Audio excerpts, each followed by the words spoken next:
করা উচিত। ডক্টর ইউনূস, বাংলাদেশের সংস্কার ও সুষ্ঠু নির্বাচনের সমর্থন থাকবে যুক্তরাষ্ট্রের। শিশু ও এক শীর্ষ কমান্ডার সহ লেবাননে নিহত মানুষের সংখ্যা বেড়ে 569। বাংলাদেশে পণ্য পরিবহনের ভাড়া 4.9% বাড়ানোর ঘোষণা দিয়েছে। বিশ্বকাপ খেলতে দেশ ছেড়েছে বাংলাদেশ নারী ক্রিকেট দল।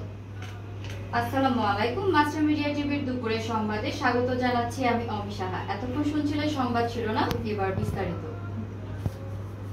ছাত্র জনতার গণঅভ্যুত্থানে ক্ষমতাচ্যুত হয়ে ভারতে আশ্রয় নেওয়া বাংলাদেশের সাবেক প্রধানমন্ত্রী শেখ হাসিনাকে দেশে ফিরিয়ে এনে বিচারের মুখোমুখি করা উচিত বলে মন্তব্য করেছেন অন্তর্বর্তী সরকারের প্রধান উপদেষ্টা ডক্টর মোহাম্মদ ইউনূস।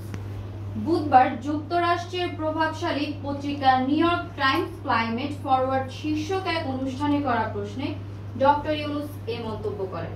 শেখ হাসিনা ভারতে আছেন, তাকে ফেরানো হবে কিনা এমন প্রশ্নের জবাবে ডক্টর ইউনূস বলেন, কেন হবে না? অপরাধ করে থাকলে তাকে ফিরিয়ে এনে বিচারের মুখোমুখি করা উচিত। অন্য প্রসঙ্গ, বাংলাদেশের সঙ্গে পারস্পরিক